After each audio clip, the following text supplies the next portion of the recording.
Students कैसे हैं आप एंड आई विश आप सब ठीक होंगे। आज हम बात करेंगे चैप्टर नंबर 11 ऑर्गेनिक केमिस्ट्री और इसके एक्सरसाइज में जो मौजूद जितने भी शॉर्ट क्वेश्चन आंसर्स हैं इंशाल्लाह उसको मैं आपको सारे जवाब दे दूंगा ताकि आपके लिए वो इजी हो जाए। So there we have all the short question answers और इन पे हम बात करेंगे। So let's move toward the first question. What is meant by the term catenation? Give example of a compound that displays catenation. So catenation क्या है? Ability of carbon atom to link with the other carbon atom to form long chain and rings is called catenation. Due to the catenation, carbon forms a large number of organic compounds. और conditions क्या है catenation के लिए? There are two conditions.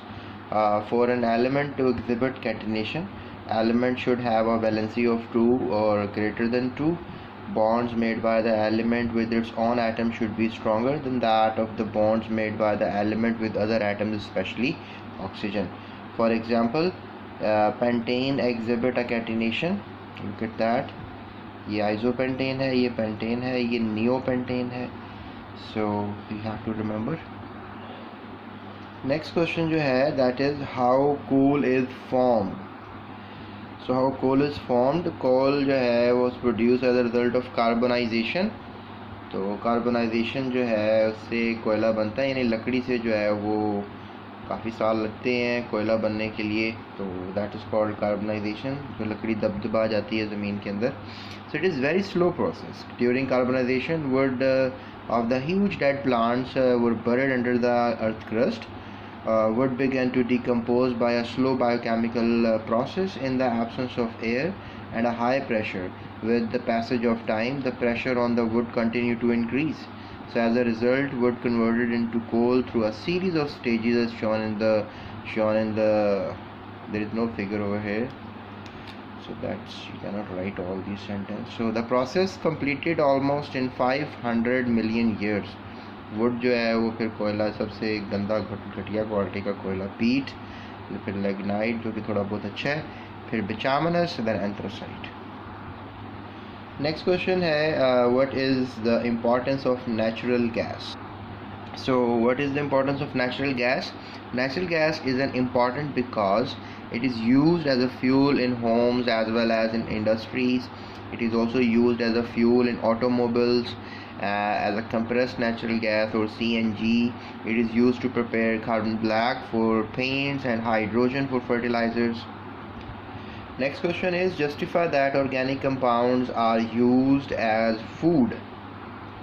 So there we have the answer. Justify organic compound used as food. Macromolecules produced by plants such as carbohydrates, proteins, vegetables, oil, vitamins in the form of fruits and vegetables are used as food. How are alkyl radicals formed? Explain with examples. So this is the answer. Formation of alkyl radicals. Alkyl radicals is formed by replacing one or more hydrogen atoms of alkanes. Alkyl radical is named by replacing an ane of respective alkane by -il, for example. So this we have the molecule and this is the molecule ethyl. ये ethane था, इसका एक hydrogen चला गया जो आपको यहाँ नज़र नहीं आ रहा। ये बॉन्ड्स तो हैं यहाँ पे, मिसप्रिंटेड है।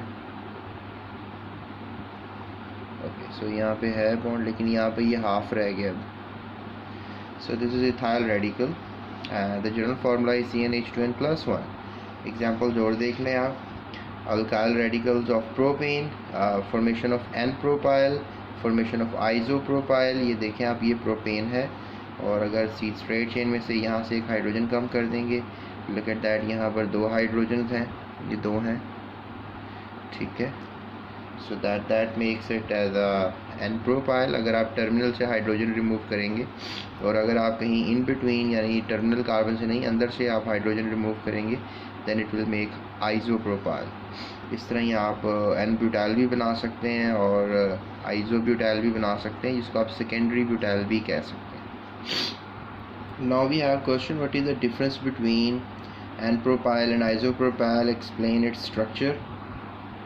So formation of N-propyl propane has a straight chain structure. When terminal hydrogen is removed, forms it something like N-propyl is formed. और आइसोप्रोपाइल की बात करते हैं। So when hydrogen is removed, hydrogen atom is removed from a centre carbon atom of propane, isopropyl is formed. So same वही diagram होगी, इसमें terminal से remove है तो एन प्रोपाइल हो गया, और अगर इन बिटवीन कार्बन से रिमूव हुआ तो यहाँ से हाइड्रोजन नहीं है, यहाँ पर 2 हाइड्रोजन है, ये एक आपको नज़र आ रहा है, एक नहीं है, so that is isopropyl. Explain different radicals of butane.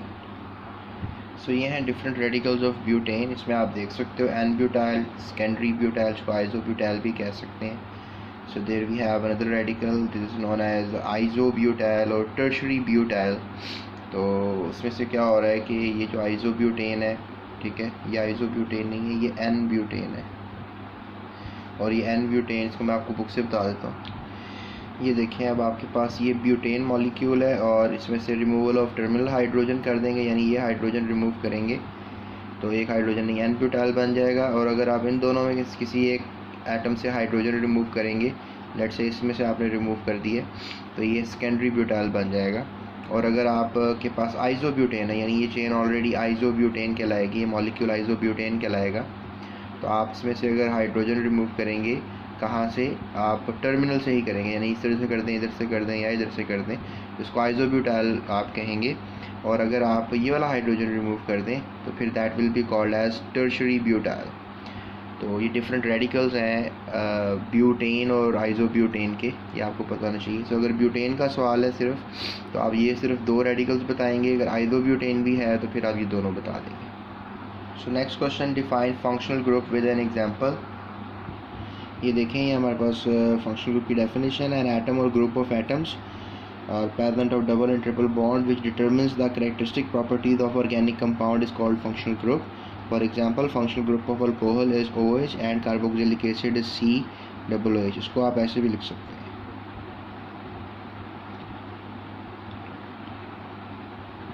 ये कार्बोक्सिलिक एसिड्स का फंक्शनल ग्रुप होता है, इधर आप R लगा लें, ये जनरल फार्मूला बन गया है, और यहाँ पर आपने ऐसे बॉन्ड बनाना है, ठीक है, उसको आप ऐसे भी लिख सकते हैं। तो this is the functional groups.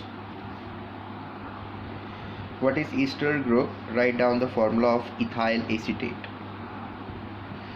So Easter group और उसका फार्मूला लिखना है इथाइल एसीटेट का। तो ये है हमारे पास फंक्शनल ग्रुप ईस्टर का, ये मैं आपको दोबारा लिख के दिखा देता हूँ, और फार्मूला ऑफ इथाइल एसीटेट ये भी मैं आपको दोबारा लिख के दिखा देता हूँ। देखें, ये हमारे पास कार्बोनाइल है, कार्बोनाइल के अगर एक तरफ जो है वो R होगा और दूसरी तरफ भी R होगा, इसको कीटोन कहेंगे। और अगर कार्बोनाइल के एक तरफ तो R है लेकिन दूसरी तरफ हाइड्रोजन होगा तो इसको एल्डिहाइड कहेंगे। और अगर कार्बोनाइल के, इसको हम कार्बोनाइल कहेंगे, कार्बोनाइल के एक तरफ ऑक्सीजन और हाइड्रोजन होगा और दूसरी तरफ अल्काइल यानी R होगा तो इसको हम कार्बोक्सिलिक कहेंगे, कार्बोक्सिलिक एसिड भी आप कह सकते हैं। और अगर कार्बोनाइल के एक तरफ जो है वो ऑक्सीजन के साथ इधर हाइड्रोजन की जगह R लग जाएगा और इधर लग जाएगा R, तो इसको आप ईस्टर कहेंगे, जिसकी बात हो रही है। और इसी को अगर आप कंडेंस करेंगे तो ये RCOOR हो जाएगा, यानी RCOOR। और इस तरह इसकी कोई आप एग्जांपल ले रहे हैं तो that is ethyl acetate. Let's say that आप एग्जांपल ले रहे हैं इथाइल एसीटेट,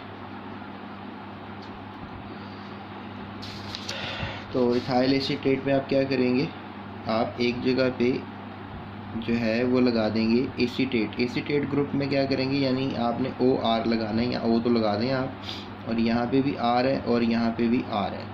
अब एक जगह अगर आप ये लगा देते हैं, CH3 लगा देते हैं, तो फिर ये एसीटेट ग्रुप बन जाता है, ठीक है। So this group is called acetate group. और अगर आप यहाँ पे R की जगह इथाइल लगा देते हैं, यानी C2H5, दैट बिकम्स इथाइल, तो ये इथाइल और एसीटेट बन जाएगा एज अ होल फार्मूला। इसी फार्मूले को कंडेंस करें आप तो C2H5 COO और ये CH3 हो जाएगा, तो ये इथाइल एसीटेट होगा। इसके अलावा आप इसको एक और नाम दे सकते हैं। अगर हमारे पास इथाइल एसीटेट है, ये एसीटेट है, और ये C2H5 ये इथाइल है। वैसे C2H5 ऐसे लिखा जाता है, लेकिन यहाँ चूँकि बॉन्ड की वजह से मैं ऐसे लिख रहा हूँ। तो इसको आप कह सकते हैं, पहले ई आता है तो आप इसको नाम दे देंगे इथाइल मिथाइल ईस्टर। इसको आप इथाइल मिथाइल ईस्टर का भी नाम दे सकते हैं, और that is how you gonna take it on. इसको O8 भी कह सकते हैं आप, O8। कितने कार्बन है? 1 2 3 4 कार्बन है, तो ब्यूटेनोएट इसका ये साइंटिफिक नेम, इसका ये ब्यूटेनोएट होगा। तो ये काफ़ी इन्फॉर्मेशन है फ़िलहाल आपको बता रहा हूँ। बहरहाल ये मैंने फंक्शनल ग्रुप का टॉपिक समझाया है, वहाँ पर भी आप इसको फॉलो कर सकते हैं, लेकिन अभी के लिए इतना ही है। नेक्स्ट क्वेश्चन है, write down the dot and cross formula of propane and n butane. तो ये आपको नज़र आ रहा है, ये हमारे पास प्रोपेन का डॉट एंड क्रॉस फार्मूला है और ये एन ब्यूटेन का है, और ये तो आपकी बुक में ही बना हुआ है। ये देखें, प्रोपेन का डॉट एंड क्रॉस फार्मूला है और ये एन ब्यूटेन का है। सो इसको आप एन प्रोपेन कहेंगे, इसको आप एन ब्यूटेन कहेंगे। 12वां सवाल है, क्लासिफिकेशन ऑफ कोल, यानी कोयले की क्लासिफिकेशन बतानी है। ये सवाल आपको जो है ना स्टूडेंट्स बोर्ड में भी आ चुका हुआ है, यानी ये बड़ा इंपॉर्टेंट सवाल है, स्टार लगा लें। 17वां सवाल देखें, क्लासिफिकेशन ऑफ कोल में ये क्लासिफिकेशन है। There are 4 types of coal depending upon the extent of carbonization. Each type of coal differs from other on the basis of carbon content. Volatile matter, यानी जो उसमें से ऐसे मैटर है जो उड़ जाएगा, यानी जिस तरह स्पिरिट उड़ जाता है, पेट्रोल उड़ जाता है, इसमें वॉलेटाइल कंपाउंड काफ़ी होते हैं कोयले के अंदर भी। एंड मॉइस्चर कितना है उसमें, पीट, लिग्नाइट, बिचुमिनस, एंथ्रासाइट। और इसमें आप कार्बन कंटेंट भी देख सकते हैं। पीट में कार्बन कंटेंट 60% है, लिग्नाइट में 70, बिचुमिनस में 80 है, 90। सबसे अच्छी क्वालिटी का कोयला एंथ्रासाइट है, ये सुपीरियर क्वालिटी हार्ड कोल है, इसको इंडस्ट्री में यूज़ करते हैं। बिचुमिनस को आप हाउस होल्ड में यूज़ करते हैं, लिग्नाइट को आप थर्मल पावर स्टेशन में यूज़ करते हैं, और पीट को आप घरों में या कोई भट्टियाँ होती हैं, ये जो कोयले की भट्टियाँ या भट्टे होते हैं ईंटों बनाने वाले, किल्न कहते हैं उन्हें, उसमें यूज़ करते हैं। और ये तस्वीर में आपको समझ आ रही है कि जो कोयला सबसे ज़्यादा दबा हुआ होगा, नीचे होगा, वो ज़्यादा अच्छा क्वालिटी का है, और जो ऊपर ही होगा, मतलब जंगल है उसके नीचे ही कोयला मिल गया, तो ये अच्छी क्वालिटी का नहीं होगा। Then there is what are the heterocyclic compounds, give 2 examples. ये हमारे पास इसकी एग्जांपल्स हैं, पायरिडिन और थायोफीन। इनका मैं आपको स्ट्रक्चर भी ड्रॉ करके दिखा देता हूँ। ये हेट्रोसाइक्लिक इसलिए क्योंकि इनमें कार्बन, हाइड्रोजन और इसके अलावा अगर कोई मतलब सिर्फ कार्बन हाइड्रोजन हो तो वो होमोसाइक्लिक होते हैं, लेकिन अगर कार्बन हाइड्रोजन के अलावा ऑक्सीजन, सल्फ़र, नाइट्रोजन, क्लोरीन, इस तरह के एलिमेंट्स आ जाएं तो फिर उनको हम हेट्रोसाइक्लिक कह देते हैं। तो ये हेट्रोसाइक्लिक, इनका हम स्ट्रक्चर फार्मूला थोड़ा डिटेल में डिस्कस कर लेते हैं। लेट्स से दैट आप पायरिडिन का जो फार्मूला है वो डिस्कस करना चाहें मुझसे, तो पायरिडिन में जो है वो टोटल 5 कार्बन होते हैं, ये हमने 5 बना लिए, और 1 नाइट्रोजन लगा होता है। तो कार्बन की वैलेंसियाँ यहाँ पर देखें आप, 4 वैलेंसियाँ कार्बन की होती हैं और 3 वैलेंसियाँ जो हैं वो होती हैं नाइट्रोजन की। तो ये आप ये देखें, अब ये 1 2 3 नाइट्रोजन की पूरी हो गई हैं, और ये लें, ये आपके पास अब इसकी 3 कार्बन की हो गई हैं, और यहाँ हाइड्रोजन लगा रहे हैं आप। अब इसी फार्मूले को, ये जो कार्बन है इनको मैं कॉर्नर बना के लिख दूंगा, ये देखें एक कॉर्नर बन रहे हैं, ठीक है, और यहाँ नाइट्रोजन बना दूंगा, और दैट इज़ हाउ ये बॉन्ड ये शो कर रहा है। तो ये पायरिडिन का फार्मूला होगा, पायरिडिन, ठीक है, that is going to be pyridine. और इस तरह से फ्योरान का भी होगा, इसमें कुछ ऐसा है कि आपको नज़र आएंगे 4 कार्बन और सल्फर,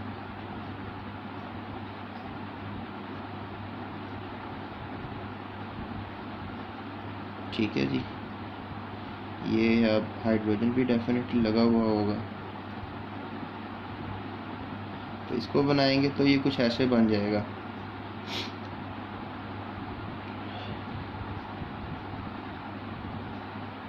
डायमंड की तरह से। तो यहाँ पे आप double function, that is thiophene, sorry, okay fine, thiophene ही होगा। इस तरह ये कोर्स स्ट्रक्चर मैं आपको बताता हूँ, हेट्रोसाइक्लिक इसी तरह का बना लें। यहाँ पे अगर मैं ऑक्सीजन लगा दूंगा ना, that becomes furan, right. So let's move towards the last question. Why benzene and other homologous compounds of benzene are called aromatic compounds? ये बेंजीन के और कुछ homologous compound को aromatic क्यों कहते हैं? तो according to the definition, aromatic compounds are those which contain at least one benzene ring.